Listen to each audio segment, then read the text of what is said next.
Hello, I'm David. Hi, I'm Julie. So now we're going to do a review of Dog Park, which is for 1 to 4 players, ages 10 and up. Takes about 40 to 80 minutes to play. Hopefully you've had a chance to check out how to play and play through. So in Dog Park, you are competing to score the most reputation points after 4 rounds. So this game has a set number of rounds. And you're going to be bidding on dogs in the field here, so you'll flip up 3. Now you see here how we ended the game. You'll flip up 3 and you'll do 2 rounds of bidding. Each player will get 2 dogs and you'll bid your reputation. And you'll use these dials to do your bid. So it'll be secret bidding and you'll review. You'll reveal. Up here are the 4 rounds. You can play with forecast cards, which changes the rules just for that round, but you use them to keep track and the bird goes across. So the first part of the game is recruiting 2 dogs each. Then we're going to select which dogs we want to go on a walk. And then we do the walk with our meeple here with the dog icon. Now this is the collector's edition, so you're going to see that we have upgraded pieces. This would be cardboard. The kennel board, I don't think is included in the retail edition. You just put it underneath your lead board here. Now, how do you score points? Well, every time you walk dogs, you get 2 reputation. You can walk up to 3. In the first turn, you're only going to have 2 dogs that you can possibly walk, but you got to be able to pay the resources to do it. So if I wanted to walk, so if I had these 2 dogs, I have a ball to walk this one, but I don't have a stick to walk this one, but I do have a ball. So I would only be able to walk one of my dogs. Let's say these other ones weren't here. Okay. And so once you put your dog up here in the lead and you're going to walk it, you put a collar on it. The dog that you can't walk stays in the kennel. So every dog that you walk, you're going to get 2 reputation. And the dog you don't walk, any in your kennel that are not walked yet, you lose 1. So I'd get 2 minus 1. And so when you're on the walk, you can go 1 to 4 spaces. And so let's say I go here, and I better get sticks so I can walk this dog next turn. So I get a stick. Julie goes here. She gets a toy. Now when you're playing with 2 players, you have an auto walker. So you roll the die, and he goes right here with me. Now, why does that matter? Because if a player is occupying a space that you want to go to, you'll have to lose 1 reputation to go there. So you can share spaces, but you'll lose reputation. So these are different treats you get, which are resources. This is reputation you can get. This means that you can swap a dog out, but if you do swap a dog out in your lead, let's say I swap this dog out, because I'll go over how you score these in a minute here. Say I really want to get this hound. So I'd swap it out, but now the hound, actually you swap it out for the dog in your kennel. I did that wrong. You don't swap out the dog you're walking. You swap out a dog in your kennel. But let's say I had walked this dog a previous turn, but I really wanted it.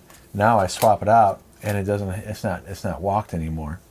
But there is 1 space where you can do a swap, where at the very end here at the trail you can swap out a dog, and it's also walked. So this is kind of a bit of a race here. Whoever gets here first in a 2-player game can choose a 1 reputation, and swap out a dog and have it be walked. If you're the last in the park, though, you lose 1. So if I got here first, say I wanted to do that swap, Julie got here second, she would get 2 reputation, and the auto, you don't keep track of the points for the auto walker, but if this was a 3-player game, the red player would lose 1 reputation.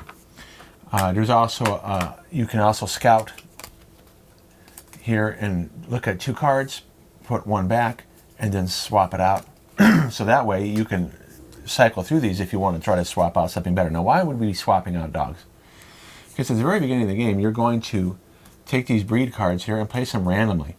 So whoever has the most pastoral dogs, or whoever is tied from those, will get 8 reputation. Working dogs have 7 in this game, gun dogs 6, hounds 4, toys 3, utility 2, and terrier 2.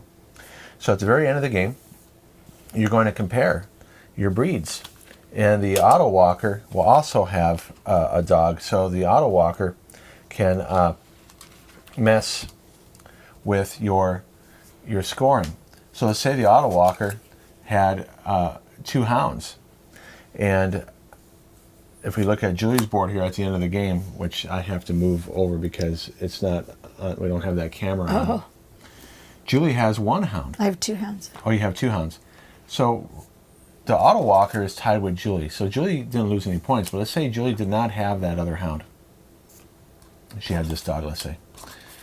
The auto walker would beat her out on getting the 4 points for the hound. So in a 2-player game, the auto walker can deny you points at the end. So there's other things that can happen during the game as you're acquiring dogs.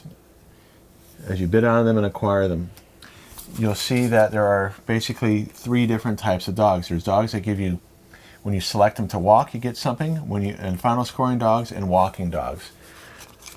So I'll show that on camera here.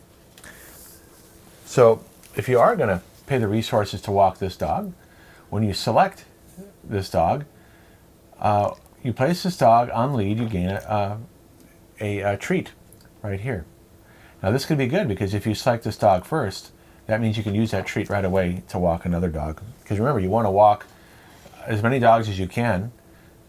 You can walk up to 3 because you'll get 2 reputation for every dog you walk. This one here is when you're walking the dog, if you land on certain spaces, you're going to get some bonuses. So whenever you gain 1 or more treats, you may also swap if you want. You don't have to. Sometimes they'll say like you get a toy too. This one right here, now this is the final scoring stuff. So you get these dogs and you keep track of how they work and try to acquire other dogs to get more points. So you gain 2 reputation for each hound in your kennel. So the more hounds you have, you'll get 2 for the one for this card and plus any other hounds. So that's why you'd want to swap out dogs to maybe get more hounds. Now the other way you can get points is you start out with a objective card. So each character will get an experienced and a standard, and they'll pick 1. So you'll see the one that Julie picked. This is what helped her win when you watched How to Play. During final scoring, gain 7 reputation if you have walked at least 7 different dogs.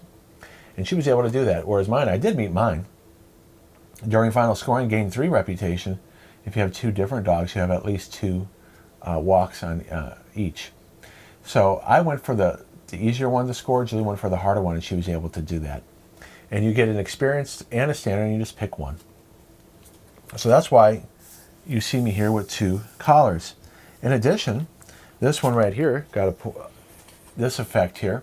This is a good one to have for that objective because during final scoring you gain 2 reputation for each collar on this dog. And so this dog gave me 4 reputation. So as I mentioned, you have forecast cards that you can play with if you want to. The other thing that you have here is that you draw location cards which will change the trail up every time. So this says here that this stick is blocked. You have a reputation if you land here, plus you can scout. And then here you can scout and do a swap. And you can pick what order you go in. And that's about it. At the end of the game, you will have 8 dogs. The way bidding works is if I went for this one and Julie went for that one, and I bid 2, and Julie bid 2, we're tied. But because I went there, I bid there first. If I was a first player token, I would beat her. But if she had 3, I would lose and she would get that dog. And then if the auto walker will go to the dog that is the most higher up on the track here. So he's going to go for a hound, right? Because terriers are on the bottom. Yeah, it's just 2 choices. And the player who's first gets to choose where we go. So say he went here. So I lost that bid, and Julie would pay 3 to get this dog. And then I go to the one that's left. And it only cost me 1. I don't have to pay the 2 that I bid on that one. So I do get a dog for 1 reputation, but it might not be the dog I want, especially if it's a dog that I don't have the resources for. But in this case, I would. All right, so that's just a quick overview there.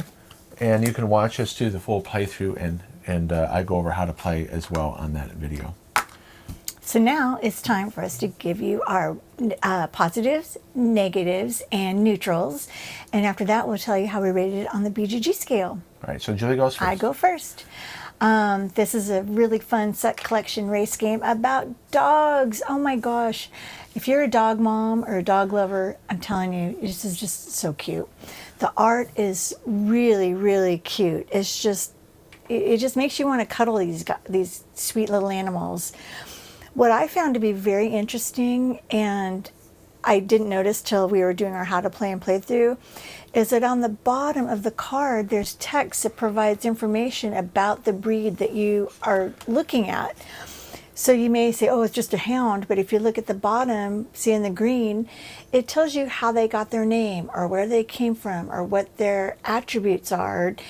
And it's just really neat because some of these dogs I've never even heard of. So it's really fun to learn. I think the components are great. They're, nice colors. They're fun to hold and play with. The meeples are just cute, adorable dogs. I love the dog bone. Keep in mind, this is the collector's edition. Oh, okay. So well. I think they're going to be cardboard in the regular edition. Okay, well, I'm sorry. Well, if you can get the collector's edition, then it's worth components. it. The only thing that is just a neutral for me is that not all of the breeds were represented. Like, I couldn't find a Dalmatian, and our first dog was a Dalmatian.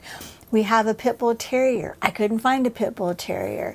So things like that, it's not bad or good. It's just, I wish I could have found them. Well, it's interesting. There are 360 breeds. I looked it up. Wow. That are recognized by the American Kennel Association. Now, this is a British company. I don't know how many the British acknowledge. But you have this many cards here. So there's a bunch of breeds in here. Now, there's a couple decks we're not playing with that came with the collector's edition. The European breeds, maybe Dalmatians in there, I don't know. Okay. And the famous dogs like, Lassie. Oh, okay? yeah, there you go.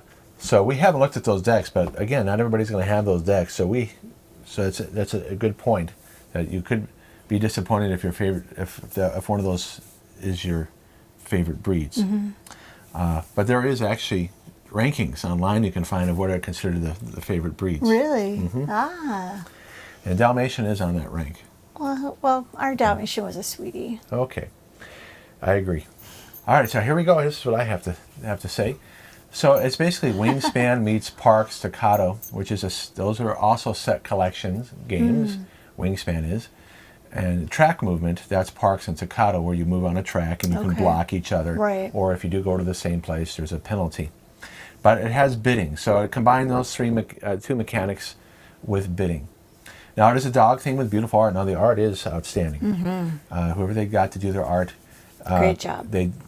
Whatever they did not chintz on the expenses of having somebody draw these. And there's, like I said, there is a lot of cards. A lot. Okay, so they had to put out a lot of money to get this drawn. And the board is beautiful too. So that was a good expense on that. And so it's quality to average components. So what I mean by quality, this is quality here. Okay, these could have been thicker. Okay, I mean it's average though. Oh, I thought they were the cards. Do not. Okay, they do have a laminate finish, so that's pretty good. Most of it's quality. Yep, most of it's quality, but average. I would have to think here. The boards are thick. Yeah, it's pretty much all quality, except they could have. That's actually pretty thickness. So I guess I'd have to say it's almost all quality. Yeah. See. I was. And that's probably because I didn't realize that the cards until now were laminate finish. So it's quality all around. However, the retail edition would be average because you wouldn't have that. So there you go. All right, fine. But for the collector's edition, it's definitely all quality. Okay. So it's a good balance of playing time. It doesn't take too long to play with two players. It took us a little bit longer because we're showing things on camera. The complexity is just fine. I mean, a 10-year-old can handle this. Because what can happen is in these games is once you start getting more dogs, you can start, having trouble keeping track of what everything does. it doesn't get too overwhelming. Now, maybe the last round it could be overwhelming for a less experienced player to try to balance everything. And there's a little bit of analysis paralysis when you're trying to figure out the best thing to go for. But it's not so bad. Like in Wingspan, you can get a lot of birds, and that can get very overwhelming. True. And it's also the player interaction. So there is good player interaction in this. That's one of our complaints about Wingspan. There's not much player interaction other than denying a card that someone might be going for. Here you can deny somebody. So if I know Julie's going for hounds, or if I want to get it, I'm going to try to, or if I know that she needs balls for one of her final scoring, I could go there. So there is a little bit more paying attention to what other players are doing than other games. But it's not mean. No, but you can deny people if you really want to pay attention to that. And the auto walker is well done. It really does make you feel. I like that. Yeah. It really does make you feel like you got to pay attention to what cards the auto walker is getting that might deny you this track. Yep. And then it could beat one of us to the end here, making one of us lose a reputation. Because whoever the first, if there's 3 players, the first 2 that gets here, the last one will be denied finishing the walk and lose a reputation. So you got to worry about that too. So that's nice, that because there wouldn't be much tension without that. Okay, so I usually do a negative, but I give a big thumbs down to this. What really prevents me from liking this game more is that it has a shoehorned resource mechanics with the theme. Now, what do I mean by that? I have no idea what you mean by that. In order to make it more of a game, okay, they're saying, okay, this dog needs a ball and a toy to walk it. Why? Why do you get these resources on the trail here while you're walking? Why do you find a toy on the trail or a treat, really? So it's just, it doesn't really make much sense. And then why are we bidding our reputation to walk a dog? Well, because if you are a really good dog walker, people are going to want you, and they're going to pay you big bucks. But then why would you lose reputation? Well, because if you're a poopy... But don't you understand? I'm actually losing reputation to walk a dog? So why would you come to me if I was such a good dog walker? I'm actually losing reputation for me to walk your dog and to put it in my kennel. It would be the other way around, that if I had more reputation, you'd be more likely to go to me. But see, from a game design standpoint, it wouldn't work. I understand why they did what they did, because then you have a runaway leader problem. If you keep on getting first choice because you have the most reputation, then the rich get richer. So I understand why they did this, but it still doesn't make sense. Maybe somebody can explain it to me, why I would have to give up reputation to walk your dog. Why would you go with me if I have to lose that reputation? Okay, from a standpoint of not ever making a game before, I thought this was a lot of fun, and I wasn't bothered by any of that. It's not taking away from the fun, but this is why Wingspan works better. The theme and the mechanics work better than this game. That's why I'm saying that when the birds in Wingspan are getting worms and insects, and they have different biomes, right, it makes sense. This doesn't make sense, that while I'm walking, I'm getting resources. Yeah. And I'm going to swap out a dog that I'm walking? I mean, in the kennel, like, it's just weird that I'm trying to get the best kennel. And I don't know. I think you're thinking too hard about it. I understand that, but that's why people are overlooking the logic of it just simply because it has cute dogs. That's all I'm saying. Okay, when I saw it in the store, I'm like, oh my gosh, I have to have this game. It's a dog game. Right. I love dogs. Obviously, look, dog mom. So I'm like, I have to have this game. And that's what they plan on, because we didn't back this game. Oh. Because I thought when I looked at it, I was like, yeah, the theme doesn't quite work. But you saw it in the store, and I said, okay, if you really want this, we'll get it. So we didn't back this originally. We actually bought it in the store. And we've played it 3 times? Yeah, about that many times. So I'm not saying it's not fun, but realize that it's kind of not very logical, okay? Wingspan makes more sense, but Wingspan, unfortunately, doesn't have as much player interaction. True. And it can get kind of fiddly. True. They can get even more analysis paralysis than this. This is a quicker playing game. So let's take a look at how I rate it, knowing that that's my biggest complaint. That from a game design standpoint, I understand why they did that. It doesn't necessarily make sense, though. Oh, So I give it a 6.5. okay. Only because of that issue. If the resource management fit more with the reputation aspect of it, I'd be like, yeah, it makes sense. Okay. For you give it an 8. So if you suggest this, I'll play this with you. I really enjoy this. I like this because of the player interaction. I like feeling the components in my hand. I obviously love looking at all the dogs. I mean, that's just so much fun for me. And I like that it's a fun game that doesn't take forever to play with just 2 people. Setup is pretty quick if we do it together. I don't know.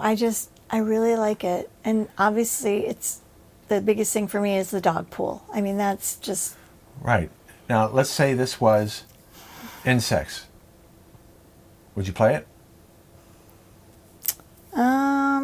I'd play it, but I don't know if I would suggest it. Correct. I'm telling you that it's the drop dogs. down. It's because of the dogs that you will play this. And Yes. that's fine. There's nothing wrong with that. There are abstract strategy games like Rainer Knizia does. He does really that are just, they play fun, but the theme is pasted on. I'm not saying the theme isn't pasted on. People do walk dogs. They do have kennels. But it's the resource management that really doesn't make sense. Why does this dog need 2 balls? Because he's frisky and likes to Tell me. play. Okay, so he needs 2 balls to walk him? Sure, whatever. It doesn't really make sense. Now, if you were to have said that, oh, in my kennel, this dog needs more medical care or needs more grooming, that makes sense. Or maybe this dog is more hyper and you need to walk it more often. See how that's more realistic? So instead, your resources become medicine, just the walking in general, and grooming. Okay. You see how Yeah. that would make sense. Oh, and then you could have toys and things like that too, but then it would just be a toy thing. So to me, if that would make it go up if it actually, because that's what kennel people would worry about, right? Sure. Healthcare, grooming, and also walking and entertainment for the dog. Yeah. Sure. So, but they didn't do that. Well, it is what it is. Yes. So that's why you rated an 8. Yep. If it wasn't dogs, you probably wouldn't care. Probably not. I mean, I like the mechanics of it all. I like the way it plays and everything. But I'm telling you, the thing that gets me the most is that it's dogs. I'm Right. a total dog mom. I could not. Oops, I just got off my head. I compared it to Wingspan. We rated Wingspan a 7. 7 makes more sense thematically than this game. And so I would have to say Wingspan is a better game mechanically. Okay? Okay. But because I do like dogs as well, Well, I hope so. You Yeah. are a dog dad. yes. But I know you'd play this over Wingspan. Yeah. And I'd play it if you wanted to. And the one reason why is because there is more player interaction. I don't feel Right. like I'm playing all by myself with Wingspan, where this one I do feel like I'm playing with David and we're doing it in a sense kind of like together, where in Wingspan it's like he's in his own little world, I'm in my own little world, and it's But just... I still just have trouble getting over this. Well, you're just going to have to get over it. Yeah, and I'll Just still get play it over with you, but I was I like, know you going, will. okay, yeah, I get a toy, sure, I'm on the, okay. So You just have to have a better attitude, so I mister. find an old toy that maybe has old dog saliva on it, and I give it to my dog. That's enough. Jeez Louise. Okay, so if you love dogs, we think you're going to like this. Yes. And if, If you're picky like this man, you might find the same problems yeah, that he did. but again, I've been designing games for 20 years. I've been in the industry for a long time. It's too bad the mechanics didn't fit better with what the resource part. All right, so that's Dog Park. I mean, I would have rated it a lot higher if that was the case. Well, thank you so much for watching, you guys. We hope this didn't deter you for not getting it. And please watch our How to Play and Playthrough, and we'll see you next time. All right, thank you. Bye. Bye-bye.